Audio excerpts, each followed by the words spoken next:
네, 여러분 안녕하세요. 오늘은 12강 금융 관련 정책의 수립 및 입법입니다.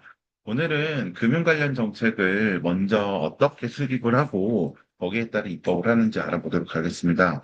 갑자기 웬 정책이냐, 뭐 이런 생각이 드실 수도 있는데 그 금융 관련된 입법은 주로 정책이 먼저 수립되고 그 정책을 집행하려면 법적 근거가 필요해서 입법이 이루어집니다.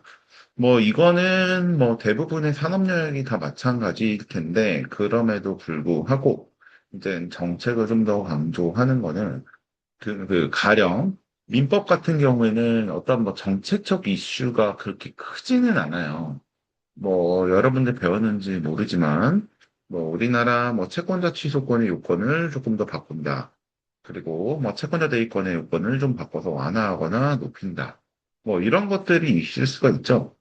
근데 그런 것들 같은 경우에는 어떤 산업 정책이라든지 소비자 정책이라기보다는 조금은 이제 더 거시적인 우리나라 무엇이 더 적절하고 현재 제도가 어떻게 되는 게 좋은가에 대한 그런 뭐랄까 좀 더 얇고 넓은 그런 포괄적인 정책으로 조금 이루어지는 데 비하여 금융 관련 정책과 입법은 해당 산업별로 좀 이루어지기도 하고 산업 간의 연관관계도 많이 봐요. 가령 뭐 그럴 수가 있는 거죠.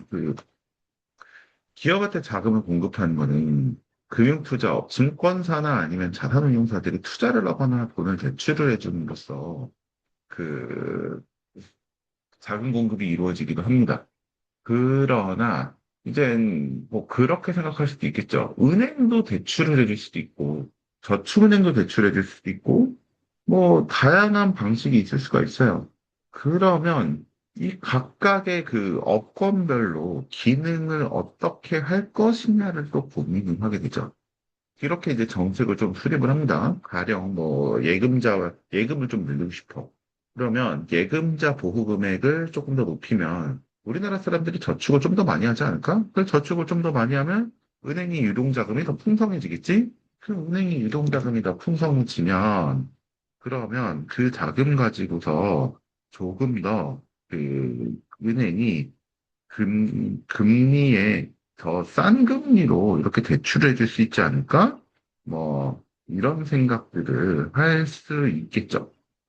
음, 그래서, 그러면 우리 예금자 보호 금액을 더 높이자라고 이렇게 생각을 하면서 예금자 보호법과 관련된 그러면 어떠한 규정이 되느냐, 뭐 이런 것들을 고민해 보겠죠. 그리고 가령 증권사에서 운용하는 펀드 중에서도 그런 것들도 있어요. 옛날에는 나왔고 요새는 좀 잘 안 나오는 걸로 알고 있기는 한데, 뭐 ELB라는 게 있어요. 뭐냐면 그 상품 구조가 원본은 안 깨지게 가령 뭐 국채에 투자를 해요, 상품. 그러면 이 국채에서 금리가 나오죠.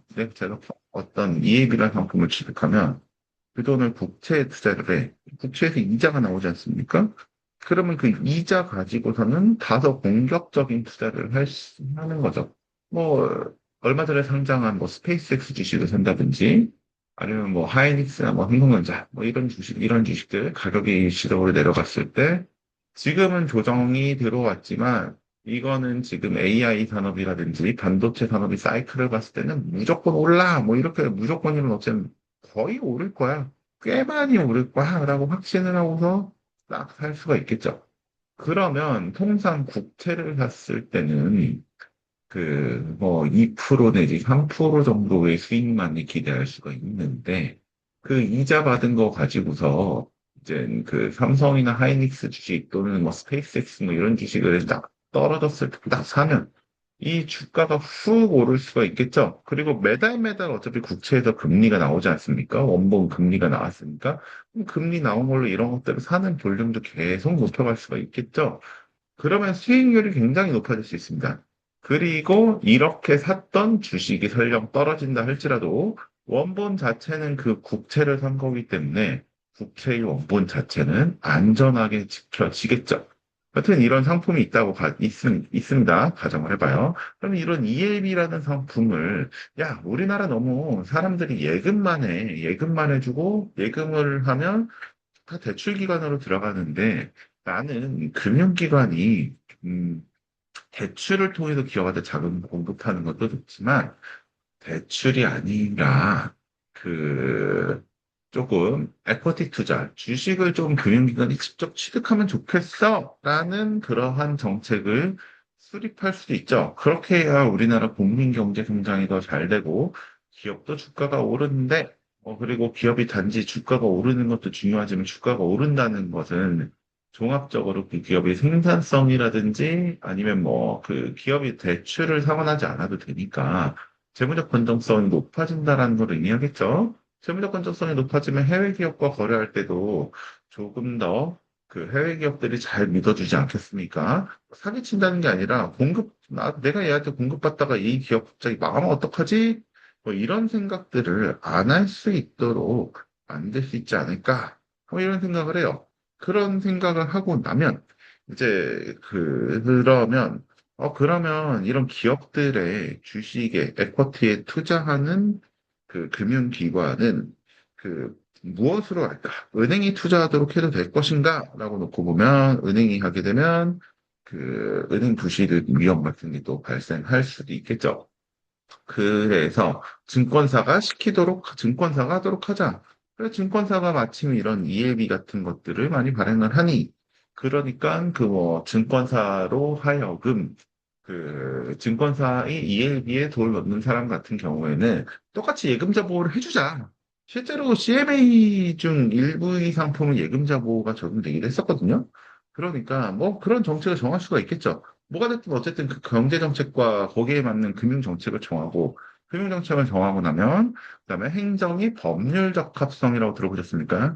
우리나라의 행정 행위는 모두 다 법의 근거가 있어야 돼요. 그래서 그 법률 적합성에 따라서 행정 행위를 하기 위해서는 법을 이렇게 입법을 해야 됩니다. 그게 수익적 행정 행위도 법이 있어야 되고 뭐 조금은 완화가 돼 있지만 침입적 행정행위도 법률에 근거가 있어야 된다. 수익적 행정행위란 국민들한테 어떤 혜택을 주는 걸 말해요. 예를 들면 창업지원금 같은 거 지급하거나 아니면 정책자금 대출을 할 때 가령 보증기관, 국가 정책적인 정책보증기관이 금융기관한테 내가 보증서 줄 테니까 이 사람한테 좀 금리 좀 낮게 보내줘. 뭐 이런 거 할 수 있겠죠. 그런 것들도 다 사실은 법의 근거가 필요합니다. 왜냐하면 그런 행동들을 하려면 인력과 그 자금이 필요하잖아요. 그럼 자금이 필요한데 그럼 자금 그냥 세금으로 받거나 뭐 국채로 조달한 자금 맘대로 막 잘랐을 수는 없지 않습니까? 그러니까 법률과 규정에 다 근거가 있어야 하는 거죠. 음, 그래서 결국은 금융정책을 수립하고 그것을 집행하기 위해서는 입법을 하게 됩니다. 자, 그래서 살펴보면 정책위 수립 과정을 먼저 볼 겁니다. 그리고 나서 정부 입법 절차를 볼 거고, 그리고 나서 의원 입법 절차를 볼 겁니다. 그럼 왜 정부 입법 절차를 먼저 보고, 그 다음에 의원 입법 절차를 보느냐? 이러한 의문점이 생기실 수도 있습니다. 근데 그 이유는 원래 법은 국회가 입법하는 것이 정상적이고 일반적인 상황입니다. 하지만 현실에서는 우리나라는 특히나 정부 입법이 가능하죠. 이게 의원 내각제 정도가 들어왔다. 뭐 이런 얘기를 하는데 국회의원들이 발의하는 것도 있지만 사실은 의원실에 의원 한 분과 그다음에 그 보좌관들, 그다음에 선비서관 둘, 그다음에 7, 8, 9급 이렇게 6, 7, 8, 9 이렇게 비서관님들이 이렇게 계셔요. 물론 전체 인원으로는 작지 않습니다. 어떻게 보면 8명? 뭐 정도 8에서 9명 정도 되는 인턴이 있을 수도 있으니까 그 정도 되는 인력이면 작은 거라고 보기는 좀 힘들어요. 회사로 치면 뭐 하나의 팀 정도 되는 인력이긴 하죠. 근데 의원이 하는 일은 굉장히 많아요. 법원 심사도 해야 되지. 그리고 정부도 감독해야 되지. 예산도 짜야 되지. 그리고 여러 가지 정치적 이슈들도 많이 있잖아요.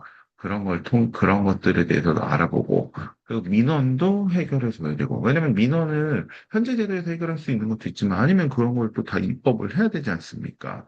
그리고 정부가 국회에서 만든 법에 따라서 정책을 하는 게 아니라 막 시행령이나 막 시행규칙이나 고시 막 이상하게 만들어가지고서 조금 자기들 행정 편의적으로 막 제대로 운영을 한다. 그리고 국회의원들이 그런 것도 탐지를 해서 그런 거 못하도록 법률을 입법을 해가지고 견제를 하거나 아니면 그 정부와 조정을 해야죠. 야, 니네 계속 이렇게 하고 있는데 이거 적절하지 않아. 우리가 그러라고 입법을 그렇게 한 게 아닌데 너희들이 조문을 과도하게 확장 또는 축소 해석해서 실제 입법될 때 제도의 세팅된 그 의도와는 다르게 운영을 하고 있어.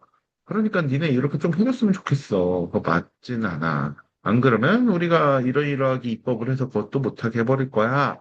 라고 뭐 이렇게 얘기가 나올 수도 있겠죠. 그리고 대표적으로는 국정감사를 통해서 의원은 정부, 자기와 대응되는 그 부처에 대해서 잘못한 것들을 지적할 수 있고, 잘한 것들을 또 알려줄 수도 있습니다. 그리고 정부 입장에서는 잘못한 것들이 드러나면 굉장히 부담스럽겠죠. 그러다 보니 의원이 이러이러하게 얘기를 하면 정부에서도 그게 타당하고 자기들이 수용 가능하면 그걸 듣고 서로 논의를 해가면서 그렇게 일을 해나가게 됩니다. 그렇게 하다 보니 정부는 또 전문성이 조직이 크잖아요, 정부는. 그래서 이런 과정 중에서 의원이 자기가 입법을 하기도 하지만 정부가 입법을 하는 경우가 굉장히 많습니다.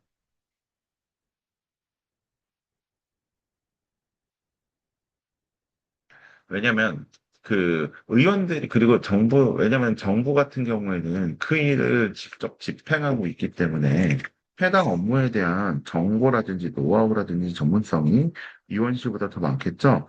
그 의원실 입장에서는 한정된 인력으로 이것저것 해야 되고 가령 그렇죠. 금융이라고 하면 그 정무위원회 소속 국회의원분들 얼마 되지도 않고 보좌관님들 뭐 다 합쳐봐야 뭐 하나의 위원회가 한 대충 정무위원회가 한 10분 정도 되나? 잠시만요. 한번 하겠습니다.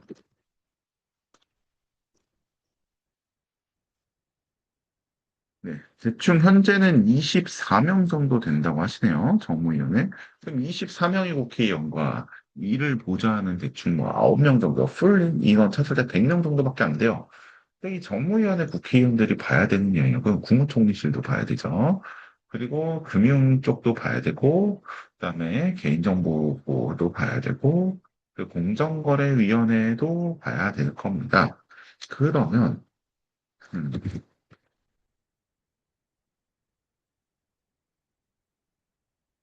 그러면 그 금융위원회는 또 금융위 혼자만 있는 게 아니라 그 아래에 금융감독원도 있잖아요. 그러면 요거 하나하나 영역 나누면 수천 명이 일을 해요. 그 정부에서는. 근데 정부는 수천 명이 일을 하는데 국회는 뭐 100명 정도가 이것들을 다 대응하는 현실적으로 좀 어렵기도 하고 그러다 그리고 여러 가지 그 뭐랄까 그 심사하고 민원도 해결하고 그리고 무엇보다 국회의원은 자기 위원회 것만 보면 되는 게 아니라 결국은 뭐 가령 우리나라에 어떤 커다란 이슈가 생기면 본회의에서 내 소위가 아닌 것들도 자기가 판단을 하고 거기에 대해서 의견을 내고 거기에 대해서 뭐 다른 좀 더 그쪽 뭐 내가 소속된 위원회 이 법안은 아니지만 다른 의원들 위원회 소속 의원들이 발의한 법안에는 자기가 봐야 되잖아요. 왜냐하면 뭐 가령 상장회사랑 관련된 거는 정무위원회와 관련된 거기도 하지만 상법은 또 법무부 소관이기 때문에 법사위원회 관련된 안건이기도 합니다. 그러니까 일이 굉장히 많아요. 그러다 보니 이제 아무래도 정부가 조금 더 많은 인력과 조직을 가지고 그러면 산하기관들도 많고 훨씬 더 전문성 있는 법안을 낼 수가 있습니다. 그래서 정부 입법안이 나오는 거군요. 보통 우리나라는 그렇게 돼요. 여러 의원들이 법안을 내고 나면 정부 입법안을 정부가 발의해서 그렇게 법안을 통과시키는 경우가 많습니다. 그래서 정부 입법 절차를 좀 먼저 살펴보고 그 다음에 의원 입법 절차를 살펴볼 예정입니다.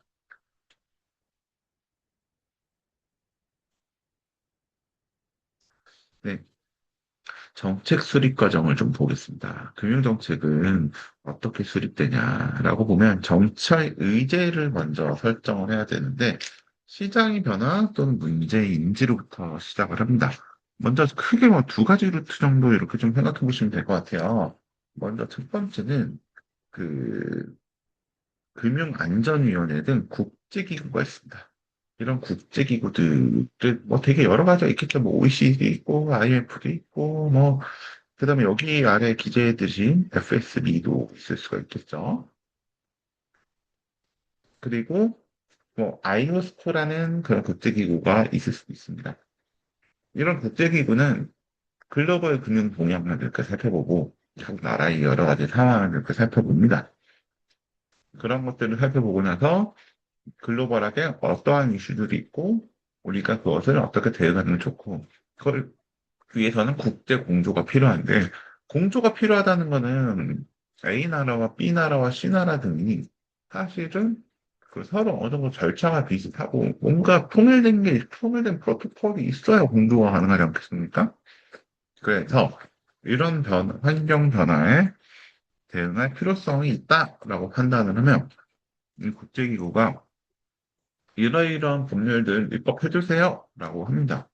근데 권고를 하면 이제 각 나라 정부가 강요는 아니지만 입법을 할지 말지 판단을 해서 입법을 하죠. 가령 여기 써 있는 것처럼 21년도 금융산업 구조 개선에 관한 법률을 개정을 했습니다. 왜냐하면 금융기관이 좀 문제가 생기면 자체적으로 정상화를 하기도 하고 부실 정리 계획 같은 것도 이렇게 필요한데 이런 것들을 규정하는 그런 입법을 했던 거죠. 그리고 수업 시간에 말한 저 대표적인 사례로는 가상자산 관련 특근법 개정, 특정금융정법의 개정도 있습니다.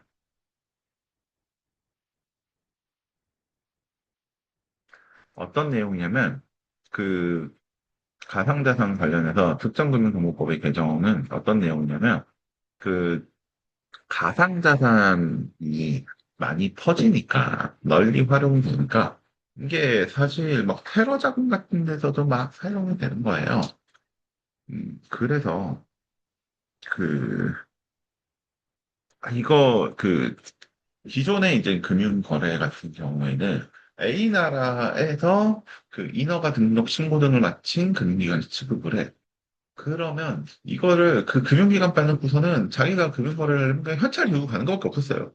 근데 현찰은 또 공항이나 이런 데서 현찰 들고 가는 거 어느 정도 좀 이렇게 제한이 있지 않습니까? 그러니까 이제 현찰 들고 가는 거 할 때가 이렇게 됐죠. 그랬는데, 이제 가상자산 같은 경우에는 결국은 이제 그 기존의 레거시 금융 시대에는 현찰은 공항이나 항구에서 막히고, 그리고 그 계좌, 그 와이어, 그 전선을 통해서 계좌로 왔다 갔다 하는 거는 금융기관이 다 있고, 금융기관은 각 나라의 감독을 받고 있으니까 통제가 되죠. 그러니까 자금 이동을 이 온라인은 금융기관, 오프라인은 그 뭐 항구라든지 공항을 통해서 국가가 통제를 할 수가 있고 자금이 어디서 어떻게 가는지를 볼 수 있었습니다. 그런데 이제 그 디지털 자산이라는 게 생겼죠. 디지털 자산은 내 지갑을 생성하는데 사실 어떠한 금융업 라이센스도 필요 없이 이 지갑을 생성할 수 있게 됐습니다. 그러다 보니 그러다 보니 갑자기 제가 그냥 뭐 한국에서 딱 가상자산 지갑 하나 비트코인 지갑을 만들었어요. 그러면 일본에 있거나 뭐 미국에 있는 사람이 언제든지 제 지갑 주소 그냥 뿅 보내면 재화가 이렇게 이전을 하게 됩니다. 좀 국가가 통제를 할 수가 없게 되죠. 그러면 이게 이제 정상적인 거래를 하는 사람들이라면 사실은 그 통제를 할 필요성이 상대적으로 낮아요. 남는 거는 과세 문제 정도나 아니면 뭐 지급이 안 되거나 뭐 사람이 갚고 싶지만 못 갚을 수도 있고 뭐 이런 게 있잖아요. 아니면 뭐 A랑 B랑 뭐 대금을 뭐 비트코인을 주기로 했는데 그 비트코인을 줘야 되는 그 조건 있죠. 나는 공사 다 했어. 근데 쟤는 아니래. 뭐 가령 화장실에 변기가 되게 좋은 게 들어가야 돼. 뭐 비데가 있는 게 들어와야 되는데 비데가 없는 게 들어왔다는 거야. 근데 계약서 보면 좀 애매해. 그래가지고 야 너 비데 설치 안 해줬으니까 나 공사 대금 뭐 1,000억 다 못 줘. 뭐 이러고 싸울 수도 있잖아요. 그러면 이제 그때 어느 한쪽이 지고 나면 집행을 해야 되는데 그래도 집행당하기 싫으니까 막 버티고 막 이런 경우들이 생겨요. 그리고 집행을 강제로 하려면 어떤 뭐라고 할까 그 예전에 그 금융기관이면 전통금융기관이면 법원에서 그냥 금융기관에다 문서를 딱 보내면 그 문서를 들고서 이제 그 승소한 사람이 은행 가가지고 저 녀석이 나한테 돈 줘야 되니까 저 녀석 계좌에서 돈 빼주세요. 그러면 이렇게 빼서 줬거든요. 근데 디지털 자산은 금융기관이 없으니까 누가 그렇게 안 해주는 거예요. 내 지갑에 있는 거 빼주라고 법원이 문서 저한테 보내왔는데 그냥 제가 안 하고 버티고 있어요. 그럼 뭐 방법이 없잖아요. 뭐 이런 문제들이 생기는 거죠. 그리고 그러다 보니 이제 범죄 수익에도 막 범죄 수익의 은닉이라든지 전송이라든지 뭐 테러 자금 같은 거 만들 때도 사용될 수도 있고 이래서 이런 것들을 좀 단속하고 이런 걸 예방해야겠다고 이제 국제금융감독기구가 마음을 먹었습니다. 그래서 그 국제금융감독기구인 아이오스코가 그 아래 산하로 FATF라는 조직을 만들었어요. 뒤에 TF라는 게 있죠. 태스크포스라는. 어떻게 보면 뭐 그런 거죠. 단기적으로 TF는 단기적으로 그 특정한 과업을 달성하게 만들어 놓은 그런 조직 내지 뭐 회의체? 팀? 뭐 이런 겁니다. 그래서 TF는 일정한 기간 동안 모여서 보통 일을 한참 해서 그 목표가 달성되면 이제 회사나고 뭐 이런 게 많은데 FATF는 뭐 그런 조직 같진 않아요. 이 자금 세탁 방지와 관련된 일을 처리하기 위해서 모인 그 테스크 작업팀이긴 한데 뭐 계속 유지가 되고 상설기구처럼 운영되고 있는 거 상설기구처럼 계속 그 존속하고 있는 것 같아요. 근데 여튼 이 FATF에서 야 너네 이거 가상자산 사업자랑 거래할 때는 그 반드시 그 반드시 가상자산 사업자랑 니네 금융기관들이 할 때는 반드시 그거래, 고객 신원 확인을 하고, 뭐, 이들이 자금이 뭐, 어떻게 가져왔는지, 뭐, 이런 것들에 대해서 좀 그리고 트래블이라고 해서 전에 이상한 녀석이 자금을 디지털 자산을 보냈는지 아닌지, 뭐, 이런 것들도 다 봐야 돼. 그리고 뭐, CDD나 뭐, EDD 같은 것들 뭐, 해야 돼. 근데 이런 AML이라고 해서 자금 세탁 방지도 한번 이렇게 확인을 봐야 돼. 뭐 이런 것들을 그 법에 입법을 해, 각국은. 왜냐하면 그렇게 입법이 안 되면 테러 자금으로 사용될 수 있고, 특정 나라의 특정 금융기관에서 받은 자금이 테러 자금이라면, 그거 막 동결해야 되는데, 그런 것들이 검증이 안 된 국가의 금융기관과 거래하는 거는 굉장히 너네 금융시장의 안정성을 저해할 수 있어. 그러니까 이러한 조치들이 다 운영되는 국가와만 하는 게 좀 금융 안정성이 좋다. 뭐 이런 식으로 FATF에서 권고를 냈어요. 냈다고 가정을 합시다. 실제로 뭐 비슷한 취지를 내기도 했죠. 그러면 FATF에서 이러한 권고를 내면 이 FATF의 그 구성 그 국가들은 미국, 영국, 뭐 일본, 뭐 그 프랑스, 한국 뭐 이런 한 국가들이죠. 우리나라는 이제 금융선진국을 향해 가고 있지만 아직 주요 선진국이라고 보긴 어렵죠. 미국이나 일본이나 뭐 프랑스, 영국 뭐 이런 나라들보다는 솔직히 아직은 좀 더 우리가 더 발전시켜야 될 부분이 있는데 여튼 그런 나라들이 이렇게 규칙을 만들었어. 그러면 우리나라가 이걸 안 따라. 뭐 어떻게 되겠어요? 야, 한국 금융기관들이라면 거래 좀 조심해라고 하면 한국 금융기관들과 이러한 그 주요 금융 선진국들의 금융기관들과 거래가 줄겠죠. 그들이 회피하게 되고. 그러면 우리나라 금융산업이 굉장히 커다란 타격을 받을 겁니다. 그냥 당장 외화가 필요한데 외화도 우리나라 금융기관한테 안 팔고 그러면 이제 우리나라 수출할 때 대금 결제를 할 수가 없고 뭐 이런 일들이 발생을 할 수 있죠. 그래서 굉장히 따를 수밖에 없는 뭐 그런 면도 있어요. 그게 무서운 거죠. 사실 금융제재처럼 되는 거죠. 만약에 FATF에서 한국이랑 거래 좀 조심해라고 하면 사실 그게 제재나 다름없는 거죠. 북한에 대해서는 뭐 이미 그런 것들이 조치가 되어 있고 그런 상황입니다. 여튼 그래서 FATF라는 그 정부 기구에서 그러면 함께 거래를 하기 위해서는 이러이러한 것들이 갖춰진다라는 거래해. 라는 것을 권고를 합니다. 그러면 각 국가는 어떻게 하겠어요? 그거를 법률에 입법을 해야만 하는 거죠.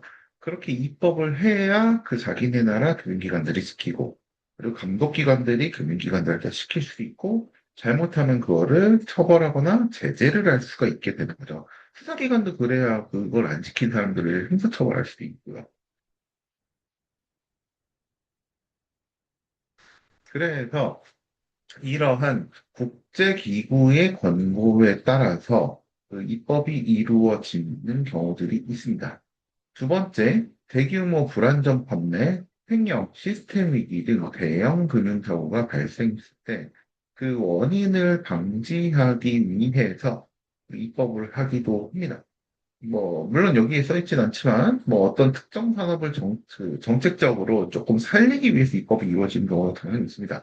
먼저 여기 써 있는 것부터 살펴보면, 예전에 제가 수업 시간에도 종종 얘기했듯이, 사모펀드, 그 라임이나 옵티머스 같은 사모펀드, 요새 MBK도 사모펀드긴 하죠. 조금 그 사고의 방향이 다르긴 한데, 여튼, 펀드를 그 증권사들이나 은행이 굉장히 불안전 판매를 했어요. 아니면 ELS나 ELB도 당연히 불안전 판매할 수 있죠.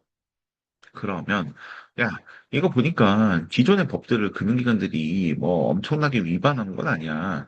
근데 미세한 틈들을 봐서 그걸 이용해가지고 그 형식적으로는 법을 지켰는데 실질적으로는 투자자들의 투자 판단이 혼동이 생기고 실제 자기가 인수하는 위험보다 더 안전한 것처럼 인식하도록 되는 그런 경향이 있어. 또는 위험은 동일하게 인식한다 할지라도 투자자들이 좀 더 무모한 베팅을 할 수 있도록 유도되는 경향이 있어. 예를 들면 위험이 50이라면 저는 50이면 안 들어가는 사람 성향이야. 누구는 이제 60 정도 돼야 안 들어가고, 누구는 40 정도 돼도 안 들어가고, 이런 게 있겠죠. 근데 이제 저희 성향이 50인데, 제가 머릿속으로, 이성적으로는 50으로 인식을 해. 종이에도 써있고, 어디도 써있고, 막 다 써있어. 근데, 실질적으로 또 사람이 느끼는 감각은 마치 이거 위험은 30인 것처럼 느끼도록 이렇게 잘 얘기를 해요. 그러면 사실 사람이 머릿속으로는 이거는 나한테는 좀 위험해라고 하지만 그럼에도 불구하고 실제로 느끼는 거는 그것보다 체감은 더 낮은 상태면 사람이 그냥 할 수도 있잖아요. 여러분도 그럴 수 있잖아. 공부를 오늘 해야 돼. 근데 내가 오늘 가령 소개팅이 있어. 근데 소개팅 이번에 잘 될 것 같아. 꼭 가야 돼. 라고 생각이 들면, 공부해야 되지만, 그 학점은 평생 남는 거고, 하지만 소개팅은 잘 될 수도 있고, 안 될 수도 있는 건데, 그럼에도 불구하고, 그러면 어때요? 경제학적으로 놓고 보면, 그냥 소개팅 한번 미루고, 그리고 나서 공부를 열심히 하는 게 맞다라고 볼 수도 있지 않습니까? 하지만 우리 이런 생각이 날 거예요. 이번에 소개팅에서 진짜 잘 됐으면 이 친구와 내가 계속 연애하다가 나중에 결혼할 수도 있지 않을까? 그리고 우리나라 인구 또는 전 세계 60억 인구 중에 이 사람이 내 운명이고 이 사람과 결혼했을 때, 연애하다가 결혼했을 때 내가 평생 가장 잘 행복하게 할 수도 있을 것 같은데 그 기회를 놓치는 거 아닐까? 이런 생각들이 들겠죠. 기대값으로 놓고 보면 사실 저는 이쪽 전문가는 아니지만 통계적으로 내가 소개팅을 하거나 어떤 이성을 만나서 둘이서 잘 돼서 그 사람과 결혼할 확률하면 저는 100분의 1도 안 되는 것 같아. 주관적으로는. 제가 100번 해봤다는 건 아니지만, 그렇잖아요. 먼저 내가 이 사람이 마음에 들어야 되고, 저 사람이 내가 마음에 들어야 되는데, 근데 서로 마음에 들 확률 굉장히 낮죠. 왜냐면 보통 A는 마음에 드는데 B가 마음에 안 들거나, B는 마음에 들었는데 A는 마음에 안 들거나, 그럴 수가 있죠. 그리고 두 번째, 만나는 시기도 중요하잖아요. 서로 어떠한 시기였으면 둘 다 시간도 있고 좀 안정된 마음을 가진 시기였으면 둘 다 서로 좋아할 수 있는 사이야. 그런데 한쪽이 방금 고시 공부하다 떨어졌어. 그러면 아씨 공부 일단은 내가 그 일단은 시험부터 붙고 가야겠다. 이런 생각할 수도 있잖아요. B는. 그리고 A는 그럴 수도 있어요. 나는 이 사람이 너무 좋아서 시험 떨어지고 그냥 직장이 없어도 이 사람이라면 내 인생을 잘 꾸려나갈 수 있을 것 같아. 반드시 맞벌이가 무조건 좋은 건 아니고 그만큼 누군가가 상대방 남성이 집에서 살림해주면서 어떻게 보면, 살림한다고 해서 뭐 꼭 학습 능력이 떨어지거나 하는 건 아니잖아요. 살림하고, 그리고 어떻게 보면 뭐, 물가도 좀 보고, 재테크도 하고, 네트워크도 좀 잘 만들어서, 필요한 경우에는 그 네트워크를 그 자기 배우자한테 지원을 해줘서 배우자가 일을 더 잘하게 할 수 있잖아요. 뭐, 가령 뭐, 여자분이 변호사시는데, 남자분은 같이 뭐, 어떻게 보면 로스쿨에 들어가려고 했는데 나는 더 이상 공부를 안 하겠다라고 하면 둘이 결혼했어. 여자분은 그것도 오케이. 난 당신을 사랑하니까. 근데 남자분이 멱살이 너무 좋고 네트워크가 너무 좋아. 그리고 심지어 자기는 완벽한 합법을 지키면서도 적당히 이제 반쯤은 불법과 반쯤은 합법을 걸쳐서 일을 하시는 분들을 한테 굉장히 어필이 잘 되는 스타일이야. 술 친구는 이상한 사람만 사람이 없다라고 하면 여자분이 로스쿨 졸업하고 변호사가 됐는데 이 남자분 친구들이 그냥 끝도 없이 이 여자 변호사님 찾아와가지고 수임을 할 수도 있고 뭐 등등등 여러 가지 시너지가 있을 수 있죠. 그런 식으로 이제 둘이 같이 잘 될 수도 있지만 현실적으로는 이제 시험 떨어진 사람 입장에서는 아, 내 여자친구가 내가 시험 안 붙고 그냥 살림만 해도 된다고 하지만 나는 그냥 그래도 자격증을 따서 공부를 해야겠어. 뭐 이런 생각이 들 수도 있잖아요. 여튼 확률이 되게 낮습니다. 그럼에도 불구하고 우리는 잘못된 선택을 할 수가 있죠. 금융기관에서 그 상품을 사는 그 금융 소비자 역시 마찬가지예요. 나한테는 A라는 상품이 최적인데도 불구하고 실제로는 잘못된 판단을 하고 오늘 내 감은 좋았어. 나는 얼마 전에 내가 꿈속에서 나는 갑자기 뭐 반도체 사진을 봤어. 그래서 나는 반도체 주식을 그냥 몽땅 살 거야. 라고 해서 그냥 대출받아가지고, 뭐, 대법까지 대출받아가지고 반도체 주식 잔뜩 살 수도 있다는 겁니다. 그렇게 되면 이제 데미지가 심각하게 발생을 하겠죠. 그런 식으로 이제 법은 위반이 되지 않지만 앞에서 이렇게 얘기하는 걸 들어보면 실제로는 투자 판단을 흐리게 할 수 있죠. 뭐 이런 일들이 발생을 해. 그리고 뭐 횡령이라든지 뭐 예전에 은행에서 모 은행에서 대규모 횡령 사건이 계속 발생해가지고 사회적으로 문제가 됐었잖아요. 그런 거. 아니면 시스템 위기. 우리나라에 가령 뭐 카페 붐이 불어서 한 15년 동안 카페 창업을 사람들이 되게 많이 하는데 심지어 다 잘 돼. 해외에서도 우리나라에 커피 마시러 비행기 타고 와. 그런 경우가 있다고 해봐요. 그러면 이러한 카페 창업 자금에 대해서 금융기관이 대출을 잘 해줄 겁니다. 대출을 굉장히 잘 해주면 그러면 그쪽 대출이 계속 늘어나겠죠. 그리고 이렇게 카페를 개인 사업자로 차리는 소상공인 대출이 가능성이 많겠죠. 이거는 정책기관으로서는 계속 도와줄 수밖에 없고 국가에서도 소상공인들의 삶의 안정을 위해서 계속 이것들을 신경 써가지고 대출을 저금리를 하도록 제도를 만들 수밖에 없어요. 그런데 갑자기 커피나무가 때로 죽는? 폐사가 맞는지 모르겠네요. 죽는 그러한 역병이 글로벌하게 돌아서 커피나무의 한 85%가 전 세계적으로 전멸을 해요. 그리고 다른 한편 이란이랑 미국이랑 전쟁이 벌어져 호르무즈 해협이 봉쇄되면서 그 항공유 가격도 엄청나게 올라간다고 가정합시다. 그러면 외국인들이 커피 마시러 우리나라 안 오겠죠? 그러면 그리고 은행들이 커피숍을 이렇게 창업하는 소상공인을 대출해주는 대출, 아마 대부분 부실화될 가능성이 굉장히 높아집니다. 그러면 시스템 위기가 될 수 있겠죠. 그러면 요것들을 사실은 예전에 예측해가지고 방어를 하기 위해서, 야, 특정 업종한테 너희가 가진 예금 중에 대충 한 5% 이상 대출하지 마. 뭐 이런 것들을 이제 정책으로 미리 만들어낼 수 있고, 또는 사고가 발생하고 나면 다음에는 그런 거 발생하지 않도록 해야겠다.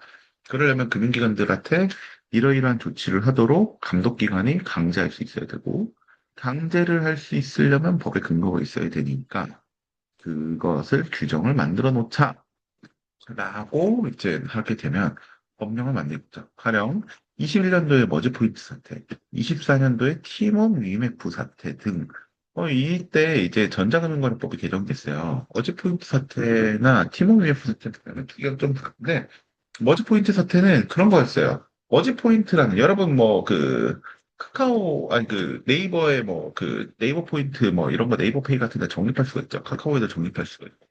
선불전자지급수단이라고 하는데 이런 것도 잔뜩 정립을 해놨어. 근데 내가 정립해놓은 그 전자금융업자가 그냥 망해버린 거예요. 망해버리면 어떻게 되겠어요? 내가 정립해놓은 거 타가 날아가서 사라질 수가 있겠죠? 그래서 이러면 국민들이 너무 피해 입는다라고 해서 야, 니네 선불전자지급수단 이렇게 충전해놓은 거 니네가 혼자 가지고 있지 말고 예치기관에다가 옮겨서 별도로 예치를 해. 제3자 예치기관 둬서. 그리고 신탁을 해놔, 또. 뭐 이렇게 이제 법에다 써버리는 거죠. 왜냐면 이렇게 법률을 안 쓰면 감독기관이 이걸 금융기관에 강제할 수가 없어요. 그러니까 야, 뭐 전에는 강제 안 했는데 최소한 이런 건 좀 하자라고 하고 첫 번째 강제성도 있고 두 번째는 이걸 법에서 강제를 하면 어떤 신탁회사나 신탁업을 자격을 가진 회사들이나 아니면 이 예치를 할 수 있는 뭐 다른 어떤 저축은행이나 뭐 이런 기관들이 법에서 강제가 안 됐을 때는 예치하려는 그 전자금융업자들이 적으니까 이 예치 서비스 시장이 굉장히 작잖아요. 그럼 전산 개발하고 운영 인력들을 투입할 때 비용이 높아져. 시장이 작으니까. 근데 법에서 딱 써버리면 비용이 낮아지죠. 왜냐면 뭐 어딘가에 할 수밖에 없으니까 만들어야 돼만 하는 거고. 그러면 시장이 커지니까 그냥 우리 전산 한번 만들면 이거 뭐 그냥 나머지는 한 번 만들어낸 거 가지고 볼륨만 쭉쭉쭉쭉쭉 영업해가지고 늘리면 되니까 야 이거 0.01%만 받아가 되는 거죠. 근데 강제가 안 되면 이거 전산 개발하는데 10억 드는데 그거는 뭐 이번에 저희 서비스를 이용하려면 직접 납부를 해주셔야 되고 뭐 이런 얘기 할 수밖에 없는 거예요. 그런 것들도 이제 있고 티몬 UF 사태 같은 경우에는 그런 거죠. 그 티몬이나 위메프에서 이제 뭐 여행 상품이든 뭐든 잔뜩 사람들이 샀어요. 뭔가를 사면 제가 소비자는 제 신용카드로 결제를 하겠죠? 제 신용카드로 결제를 하면 그게 이제 그 신용카드 회사에서 피지사로 내려갑니다. 피지사로 내려가면 그 1차 피지, 2차 피지를 거쳐서 이 뭐 여행 상품을 팔았다고 하면 그 여행 상품을 판매한 판매사로 내려갔다가 판매사 또는 여행사로 그 돈이 내려가죠. 근데 문제는 그런 거예요. 이렇게 다 돈이 내려갔다가 갑자기 대규모로 뭐 가령 비행기 값이 막 오버부킹이 굉장히 심했다. 그럼 이제 취소할 수밖에 없잖아요. 돈이 내려갔어. 그럼 취소가 발생하면 이 회사 여행사들이 돈의 반환을 피지사한테 해주면 피지사가 카드사한테 되돌려주고 카드사가 고객한테 줘야 되는 거잖아요. 근데 회사는 내가 취소를 하면 그 카드사는 바로 그 고객한테 돈을 되돌려 줍니다. 다음 달 카드 값을 차감을 하든 아니면 현금을 반환을 하든 뭐 되돌려 주겠죠. 그럼 피지사도 돈을 카드사한테 올려줘야 되잖아요. 근데 현실적으로 그 올려주는 게 어려워지죠. 왜냐면 피지사가 올려주려면 피지사는 자기가 가진 자산이 예를 들면 한 뭐 500억이라고 해봐요. 자기 자산을. 이 결제하는 거는 수조의 결제가 계속 일어나서 카드사로부터 받아서 아래다 뿌려주고 있습니다. 그런데 아래서 돈이 올라와야 되는데 이 여행사들이 피지사한테 돈을 못 줘. 피지사는 어떻게 해요? 올려줄 거 카드사한테 올려줄 거 올려줘야 되잖아요. 그럼 카드사들은 그 원래는 그 자기가 돈을 내려줄 거를 딱 중단을 해요. 그만큼 까고서 내려줘. 그럼 피지사 입장에서는 아래 돈 뿌려줄 애들이 있는데 나는 원래 A, B, C, D한테 돈을 뿌려줘야 돼. 그런데 카드사가 돈을 조금 내려줬어. 왜냐면 D 거 결제 취소된 거, 그거만큼 내가 그 어제 거래해서 D가 판매한 거 내가 돈 내려줬지. 근데 D가 판매한 거 다 결제 취소됐더라? 오늘 그만큼 빼고 내려주면 되지. 오늘자 D한테 갈 건 내가 그만큼 빼고 내려주면 되지. 라고 해서 빼버려요. 빼고 내려줘. 근데 문제는 그 빼고 내려주는 거를 통째 금액에서 빼거든요. 그러니까 카드사가 뺄 때는 A, B, C, D에 대한 누구한테 나눠줄 것을 빼고 뭐 이런 게 없어요. 그러면 잔뜩 결제가 됐는데 D한테 잔뜩 결제가 됐는데 D 거를 다 뺐어. 다 뺐더니 D는 어제까지는 거래가 있었는데 오늘부터 갑자기 망해가지고 거래가 없어. 근데 카드사가 오늘 돈을 끊어버려. 그럼 피해자 입장에서는 오늘 내가 A, B, C한테 줄 돈이 하나도 안 들어오는 거예요. 그럼 피지사도 부도가 날 수 있겠죠. 이런 사태가 발생했던 게 이제 티몬 UMF 사태입니다. 그래서 이런 것들 발생하지 않도록 또 이제 전자금융거래법 개정이 있었습니다. 그리고 추가로는 뭐 가령 새로운 업무가 필요해.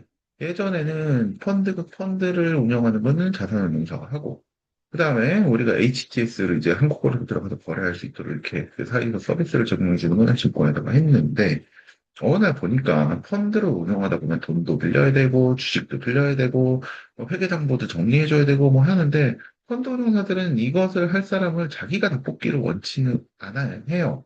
그냥 누군가 전문성 있는 기관이 있어도 외주 줘가지고 그냥 그렇게 치우고 싶겠다. 채용하면 맨날 들어왔다 나갔다 들어왔다 나갔다 하고 계속 교육식 그 비용이 비싸. 증권사 니들이 채용하면 안 되니? 니들이 채용해놓고 우리가 너네한테 일을 맡길게. 그게 난 더 편할 것 같아.